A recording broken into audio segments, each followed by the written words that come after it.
Film की शुरुआत में चंदेरी नाम का एक शहर दिखाया जाता है जहां हर साल पूजा के 4 दिनों में स्त्री नाम की एक चुड़ैल आती है। ये चुड़ैल सिर्फ मर्दों को अपने शिकार बनाती है, उन्हें उठा ले जाती है और उनके कपड़े वहीं छोड़ जाती है। बचने के लिए शहर के लोग अपने घरों के बाहर लिखते हैं, ओ स्त्री कल आना।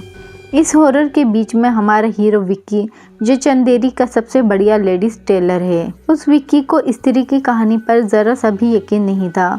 पूजा का समय आता है और विक्की की जिंदगी में आती है एक अनजान रहस्यमय लड़की, जिसे हम फिल्म के नाम के अभाव में श्रद्धा कहेंगे।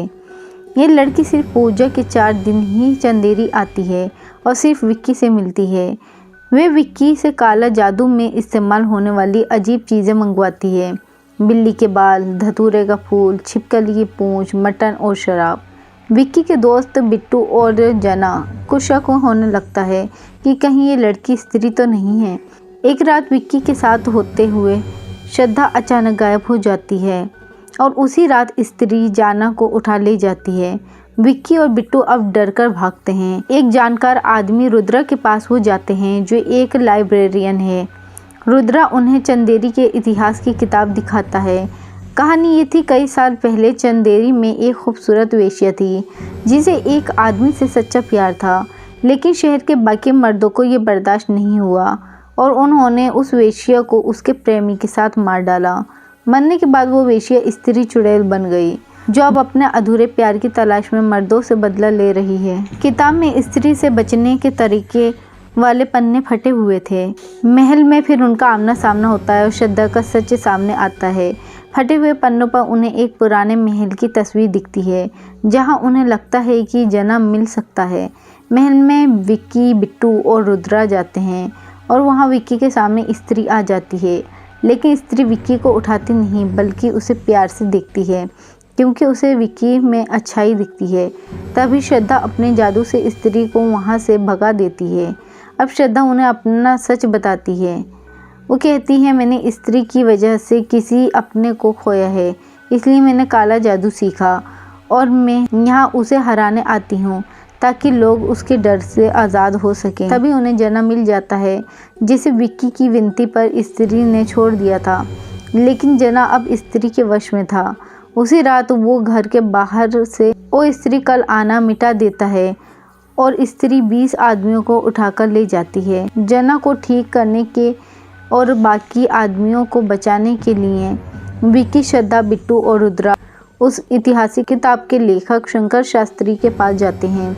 शास्त्री बताते हैं कि स्त्री तब तक नहीं रुकेगी जब तक वो सारे मर्दों को ख़त्म ना कर दे, लेकिन उसे सिर्फ एक ख़ास आदमी रोक सकता है। वो आदमी गेहुआ रंग, लंबी नाक, बरगद के पास जन्मा एक कुंवारा कलाकार, जो खुद को राजा समझे और सबसे बड़ी बात, एक तवायफ का बेटा हो। ये सारी खूबियाँ विक्की से मैच होती थीं। ये सुनकर विक्की नाराज़ होता है, लेकिन शहर को बचाने के लिए वो इस सच को अपना लेता है। क्लाइमैक्स आता है। अगली रात प्लान के मुताबिक विक्की को दूल्हा बनाकर एक सुनसान जगह पर बिठाया जाता है। श्रद्धा विक्की को एक खास चाकू देती है जिससे वो स्त्री को मार सके। स्त्री वहां आती है और विक्की को उठाकर महल ले जाती है।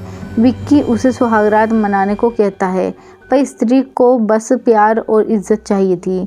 तभी श्रद्धा पहुंचती है और जादू से स्त्री की शक्ति कम कर देती है।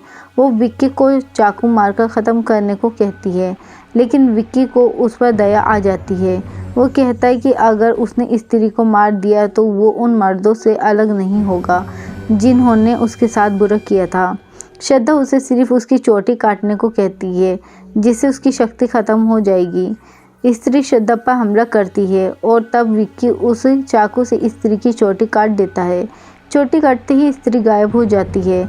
जना और बाकी सारे आदमी से ही सलामत वापस आ जाते हैं। अंत का सबसे बड़ा ट्विस्ट, शहर में खुशियां मनाई जाती हैं। विक्की और उसके दोस्तों को सम्मान मिलता है। श्रद्धा एक बस पकड़कर शहर से चली जाती है। ट्विस्ट, बस में दिखता है कि श्रद्धा के पास स्त्री की कटी हुई चोटी है और वो उसे अपने बालों में लगाती है और वहाँ से गायब हो जाती है। श्रद्धा असल में खुद एक चुड़ैल थी जो स्त्री की शक्तियाँ चुराने आई थी। अगले साल जब स्त्री वापस आती है तो देखती है कि शहर के दरवाजे पर उसकी मूर्ति रखी है और लिखा है, ओ स्त्री रक्षा करना। ये देखकर वो समझ जाती है कि अब चंदेरी के लोग उसकी इज्जत करने लगे हैं और वो खुशी खुशी शहर छोड़कर चली जाती है। ये थी स्त्री की कहानी। तो दोस्तों यहाँ पर मूवी की एंड हो जाती है। आपको ये मूवी कैसे लगी हमें कमेंट करके ज़रूर बताएं। और अगर आप चाहते हैं कि हम स्त्री 3 की मूवी एक्सप्लेनेशन करें तो प्लीज़ हमारे लिए कमेंट करें।